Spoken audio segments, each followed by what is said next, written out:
The High-Rise Mystery, Chapter 50. Nina had put on a spread. "Check it out," said George. "Bare eats for the Alexander sisters." We sat down to samosas, pakoras, jalebi. It was incredible. "You know how this cooking game goes, that's for sure, Mrs. Khan," said Norva between bursting mouthfuls. "This is beyond delicious. A chef's kiss to you." Norva kissed her fingers. "Thank you," I said. "It's really lovely and very kind of you." "My pleasure," she said with a smile. "It's what you need right now." It was. It really was. After the feast, Norva threw herself on George's bed.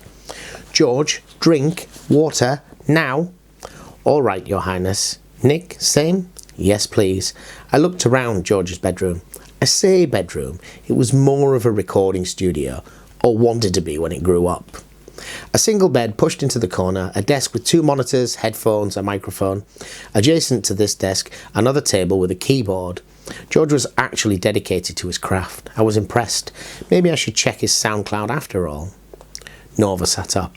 "He did it, Nick. My waters. They're calling it. He's blackmailing her." "It's the most likely scenario," I said. "Serena clearly doesn't suspect he's the murderer or blackmailer. You see the way she held his arm?" I nodded. "Is that how you behave when you're scared of someone?" "It's not, no." "See, the way Mark's just free-ranging in her flat. He's there, she's not. Helping her with Hugo's things. Looking for the clock, more like." Norva lay back down. "Men are such a disappointment," she said. "Not all men, thank you very much," said George, walking back into the room with 2 glasses of water. "Nah, you're included in the mix, mate," she said.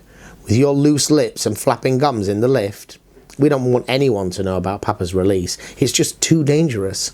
Also, don't think I've forgotten about your backstage shenanigans with Troshkat."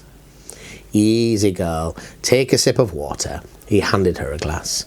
I changed the subject. "You have a great room, George. Your equipment looks really interesting." "It is, Nick. It's nuts.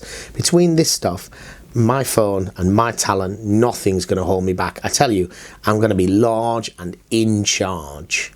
Norva sat up. "Suddenly, show us how it works," she said. George rubbed his hands together. He opened up his software and ensured the microphone was connected. "Simple. Spit your bars in there," he pointed to the microphone.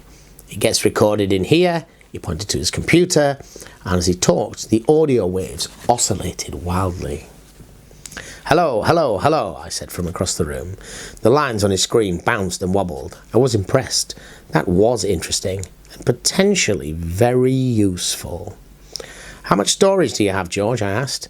"I got loads. I'm stacked. Terabytes for everyone." "Keep recording overnight, yeah?" said Norva. "I want to hear your snores. I think we can mix them into a fun track." She slumped her shoulders and mimicked George. "You know the internet will love it, bro. Big on the net." "Funny," he replied, "but yeah, actually, I will. You know, that's a good idea, Norv." Norva took a bow.